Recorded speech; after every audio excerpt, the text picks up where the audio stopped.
அனைவருக்கும் இனிய புத்தாண்டு நல்வாழ்த்துக்கள் சொல்லி இன்னைக்கு நம்ம கதை சொல்லும் நேரத்துக்குள்ள வந்திருக்கிறோம்.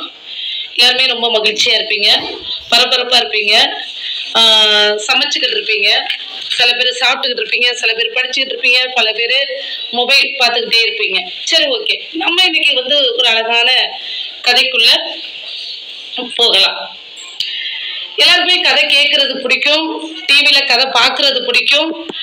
ஒவ்வொருத்தவங்களுக்கும் ஒரு மாதிரியான விஷயங்களை நம்ம கேட்கணும் அப்படிங்கிறது பிடிக்கும். இன்னைக்கு இணையம் முதல் இதயம் வரை உங்கள் கவிநிலவு வானொலி அறிமுக தொகுப்பாளர் செவியில் கவியோசை கலந்திட என் அன்பான இரவு வணக்கத்தோடு கதைக்குள்ள நாம போவோம்.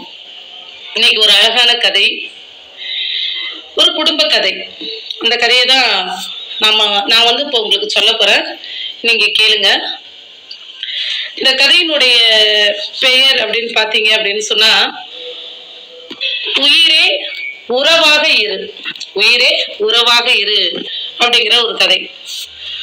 ஒரு கிராமத்துல ஒரு பொண்ணு இருக்கிறா.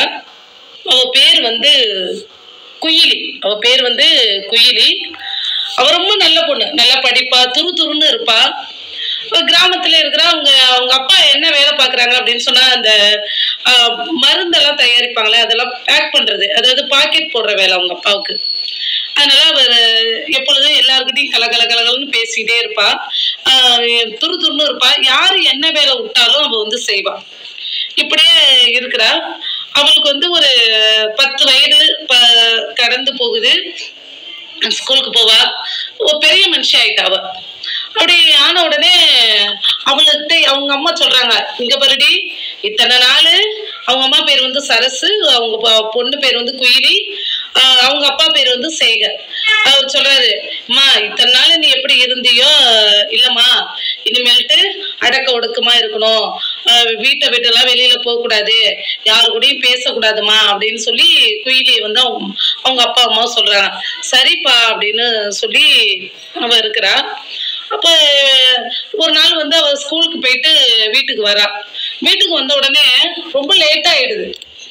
அப்ப அவளோட படிக்கக்கூடிய சக பிள்ளைங்க எல்லாருமே, குயிலி இன்னைக்கு என்னடி ரொம்ப லேட்டா? இல்ல, நான் டியூஷன் போனேன், அதனால லேட் ஆயிட்டு. ஏன் முகம்லாம் ஒரு மாதிரியா இருக்கு? இல்ல ஒண்ணும் இல்ல, சும்மாதான் அப்படின்னு சொல்லி வீட்டுக்கு வர. அவங்க அம்மா கேக்குறாங்க, எங்கடி போன? பள்ளியோட 4:30க்கே முடிஞ்சிட்டுல, இவ்வளவு நேரம் ஆச்சு, என்ன பண்ற? ஏன் இவ்வளவு லேட்டு உனக்கு? எங்க போன அப்படின்னு கேக்குறாங்க.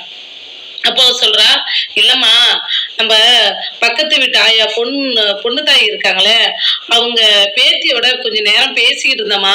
அவ டெய்லியும் ஃபேக்டரிக்கு வேலைக்கு போறாங்களே, அந்த அக்கா வந்தாங்க, அவங்க கூட நான் பேசிட்டு இருந்தேன். அவங்களும் சொல்றாங்கம்மா, படிச்சு இப்பெல்லாம் பொம்பளை பிள்ளைங்க படிச்சு என்ன பண்ண போறாங்க, அதனால என்னையும் வேலைக்கு கூப்பிடுறாங்கம்மா, நான் வேலைக்கு போவா அப்படின்னு இவ சொல்றான். உடனே அவங்க அம்மா சொல்றாங்க, பைத்தியமா, பொம்பளை பிள்ளைங்க இந்த காலத்துல படிக்கணும், அக்கா சொன்னாலும் ஆட்டுக்குட்டி சொன்னாலும் ஒழுங்கு மரியாதை பள்ளிக்கூட போற வேலையை பாரு. என் அப்பா வேலைக்கு போறாங்க, நான் இருக்கிறேன், உனக்கு ஒரு பிரச்சனை இல்லை, நீ படி, உனக்கு படிப்பு தான் சோறு போடும் அப்படின்னு அவங்க அம்மா சொல்றாங்க. அதோட சரிம்மா, நான் படிக்கிறேன் அப்படின்னு இன்னுமே ஸ்கூல் விட்டு 4:30க்கு பொண்ணு தாயா பேத்திய பார்க்க போன, ஆயாவை பார்க்க போனவங்கிற வேலையெல்லாம் அப்படி நீ மீறி போன, ஒரு காலில் அம்மா சூடு போட்டு விட்டுருவேன் அப்படின்னு சரஸ் சொல்றாங்க. உடனே குயிலி நான் போகலம்மா அப்படின்னு சொல்லி அந்த பொண்ணு சொல்லிடுறா. சரின்னு சொல்லிட்டு இப்படியே நாட்கள் போகுது. அவளும் 10, 11, 12 முடிச்சிடுறா. ஒரு நாள் அவ ஸ்கூலுக்கு அவளுடைய ரிலேஷன் ஒருத்தவங்க வருவாங்க, இந்த மாதிரி நான் குயிலியை கூட்டிட்டு போறேன் அப்படின்னு சொல்லிட்டு. உடனே என்ன கேட்பாங்க, ஏன் அவன் நல்லா படிக்கிறப்பனா இன்னும் ஸ்கூல் விட டைம் இருக்குல்ல? இல்ல, நான் குயிலியை கூட்டிட்டு போறேன் அப்படின்னு சொல்லி